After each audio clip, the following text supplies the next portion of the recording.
they breached that agreement by making announcements. I mean, as you've seen it and everybody's seen it, every week there was an announcement. There was going to be an announcement about announcement. The fight's done and so forth. It's going to happen. And that was totally untrue. Usyks, who's the mandatory challenger for the WBO title that AJ owns, had written to the WBO and written to and subsequently wrote to all parties concerned saying that they will be suing if that fight goes ahead.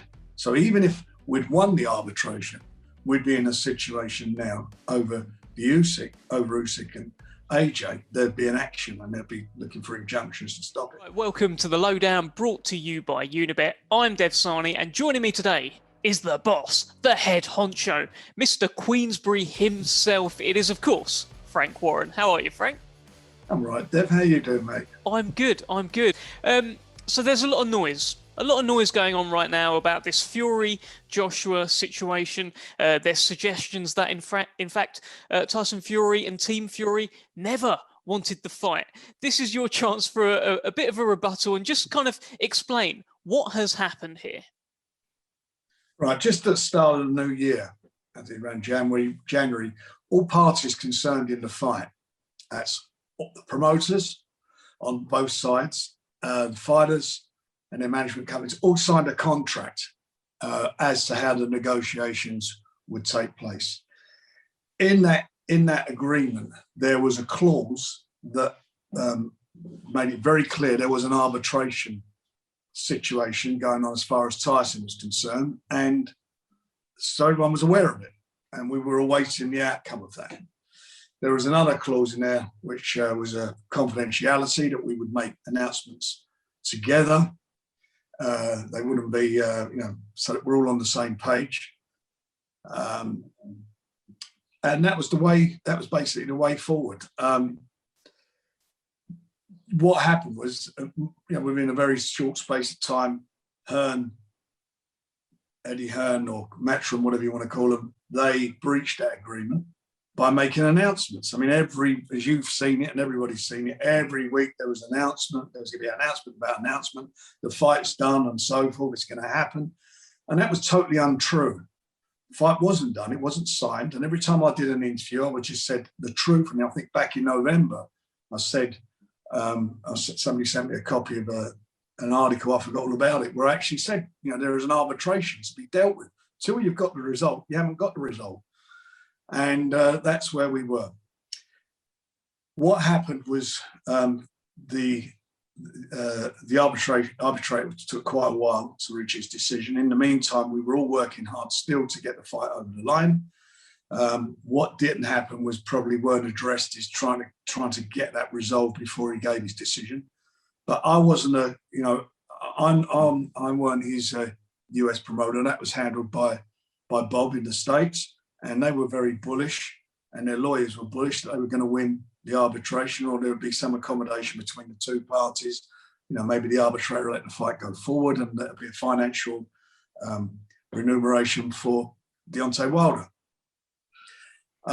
Anyway, that was that. In the meantime, unbeknown to us, but now known to us, Usyks, who's the mandatory challenger for the WBO title that AJ owns, had written to the WBO and written to and subsequently wrote to all parties concerned saying that they will be suing if that fight goes ahead. So even if we'd won the arbitration, we'd be in a situation now over Usyk and AJ, there'd be an action and they'd be looking for injunctions to stop it. So that wasn't dealt with that just wasn't dealt with. A noise it brought to anybody's attention, by the way. Mm-hmm. We found that out. So, pot, kettle and all that from Hearn. 1 minute he's telling everybody I'm not involved at all in the negotiations. Now it's my fault. The situation as far as the fight's concerned, sometimes you have to use your brain. It's called logic. It's very logical that the biggest money fight out there for both boxers is fighting each other. And that means more money for them, more money for everybody else who's involved, promoters, managers, etc. So why would we want to be going backwards to fight a Deontay Wilder? Why would we be pushing for that? We're not. And it's the same with Usyk. There's no way AJ wants to be fighting Usyk. I'm sure he'd be preferred to fight against Tyson. Having said that, all these announcements that were being made on a regular basis and I don't think helped.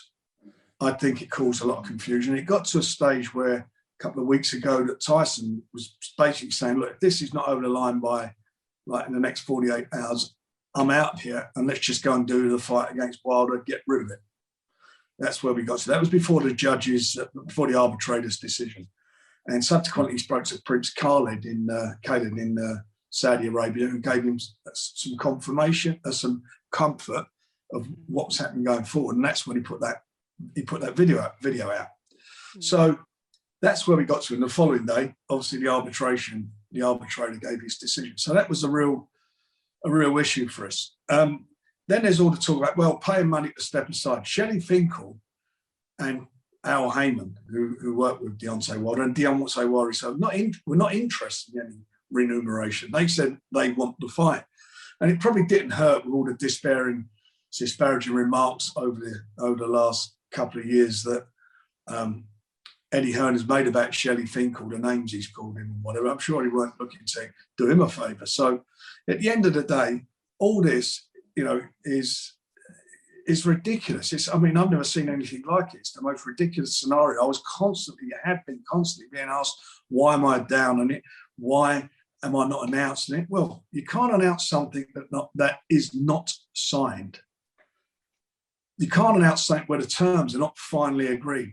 The British TV situation was not resolved as we speak now. Yeah, Sky, the deal is Sky got to show it, and BT have got to show it. But what the terms of that was not resolved. That still hadn't been completed. So there was quite a few things to still be sorted out. So why keep saying it's going to be announced tomorrow? It's going to be announced the next day. We're moving heaven and earth. All you're doing, you're running around like a headless chicken. And all these countries he's supposed to have gone to, I'd like to see his passport stamps, whether he went to these countries or not. What's going to happen now? These two guys are going to fight unless AJ decides he vacates his title, and then Usyk will fight Joyce for the vacant title. I don't know whether he's going to do that or not. If he does, he does. And then after that, they'll fight. They got one fight left with Anthony Joshua and Matchroom. Yeah. They've gone to the zone. They're going to the zone. I don't know what AJ's doing. There's talk of him staying at Sky, whether he does or not. Who knows? That's his decision. But who knows? We get these two fights that way, and providing both the guys win, we could be negotiating. We try and get this fight in December. And if there is no deal with Matchroom with AJ, then we'll be dealing direct with AJ. There'll be no Matchroom involvement, and it'll be done properly, where we can make announcements at a correct time when the contract's signed. And for such a fight of this magnitude, of course, there's times where promoters, we say something on the phone, we agree terms on the phone, and because we trust the word of someone, yeah, fine, let's announce it. But this was too big a fight to be doing that. Too big a fight for all this rubbish that went down. And as I say, it was not done. It was not sorted out correctly as far as as far as I'm concerned, as to dealing with a lot of the peripheral stuff. So Hearn was very premature in all what he was doing, and obviously I can't be responsible for him. But if you go online, somebody put a little compilation tape together. I think he's like about 50. I'm announcing the fight tomorrow. It's done and so forth. Well, it wasn't done, and it was not signed for.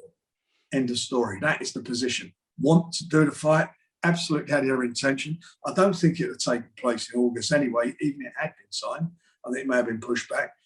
But maybe out of bad comes good. Two guys come through their fight, and if it does go to Saudi Arabia in December, then that's going to be better for the Saudi Arabia, because obviously the weather's going to be more, it's going to be cooler there to start with, and hopefully by then the situation with COVID is really eased down and people can travel. So that's could be considered. Or alternatively, do it in the UK, go to the Millennium Stadium and do it there.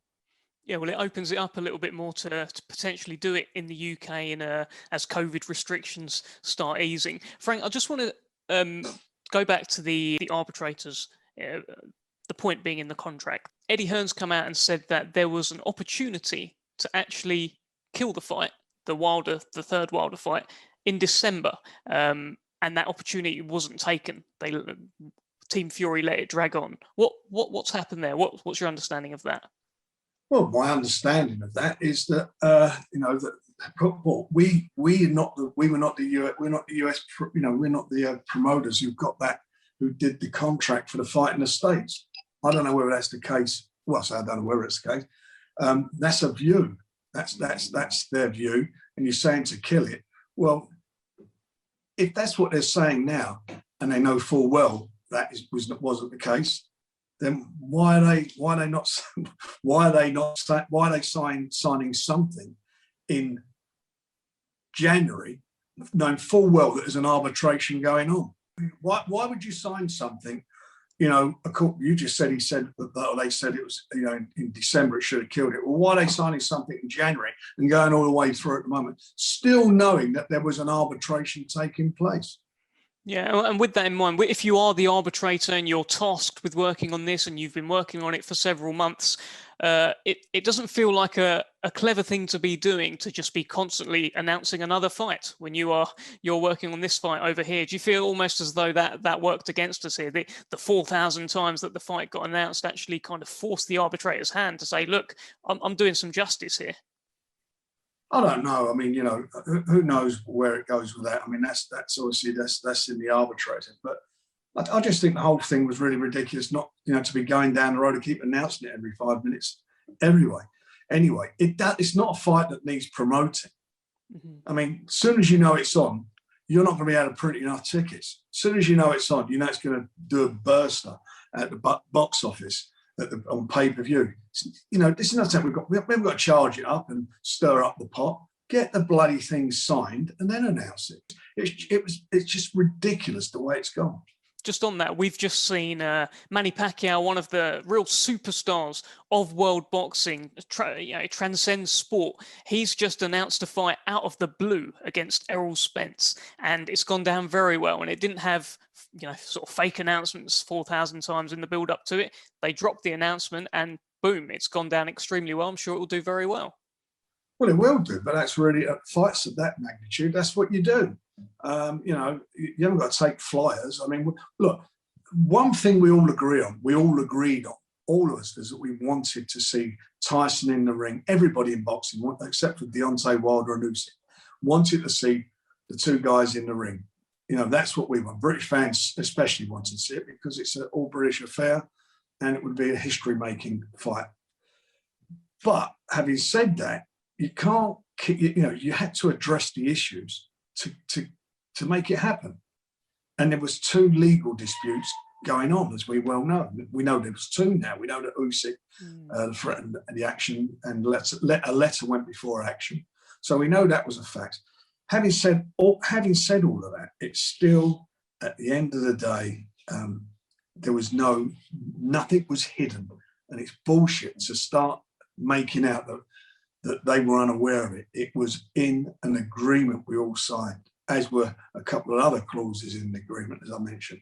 So that was in there stating there is an arbitration. And nobody, because I was asked a question as well as everybody was on a regular basis, nobody was aware that the arbitration had ceased, was settled, or a decision was made.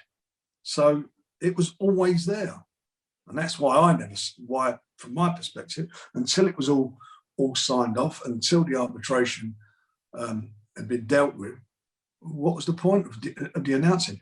Having said that, even if we'd have dealt with that and announced it, then we would be up against the letter before action from Usyk people. Usyk was promoted by Matchroom, so there's obviously a problem there.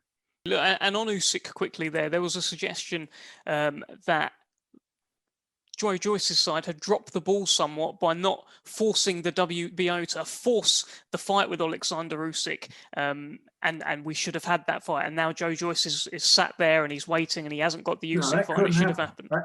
That's wrong. That couldn't happen.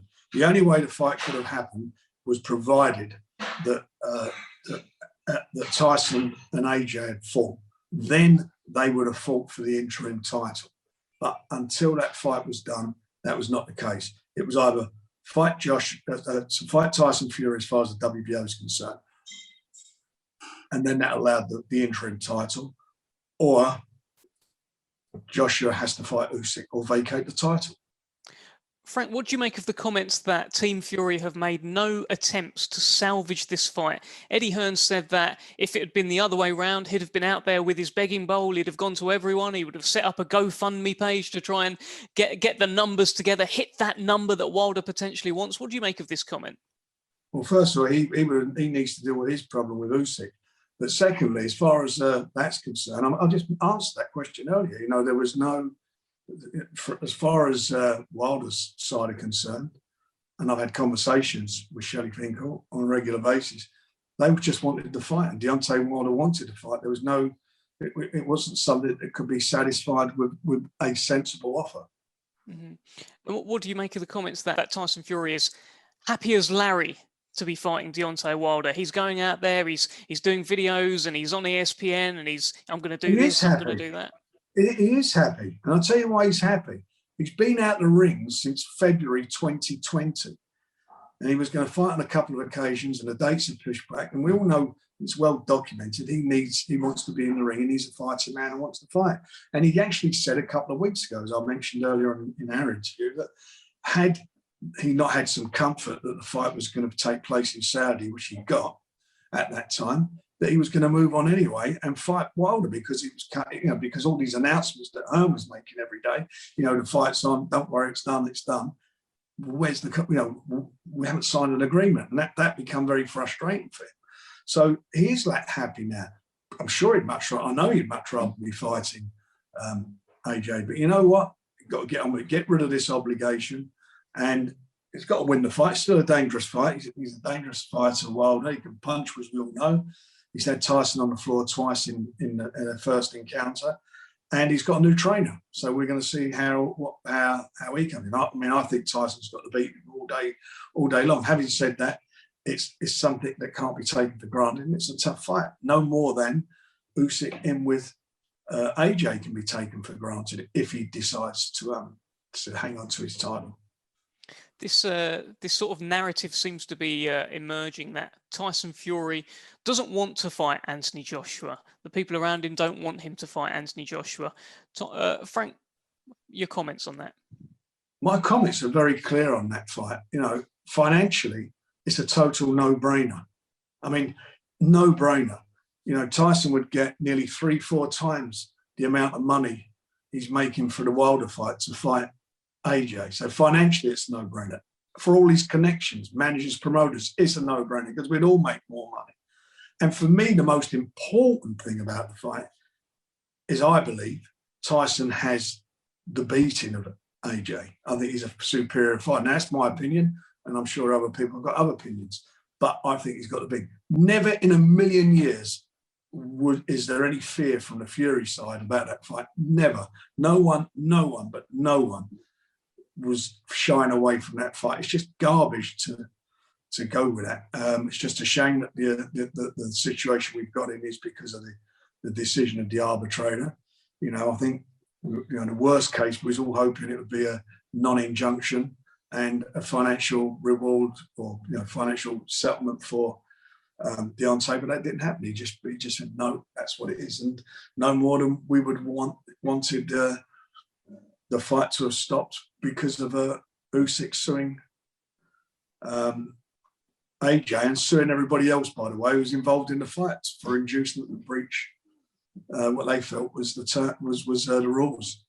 Can we just go into that? So this is a letter that Usyk has sent to all parties involved in negotiating the Fury and Joshua fight and said, hold on, I'm here and I've got rights and I'm going to enforce them. Is that right? Correct.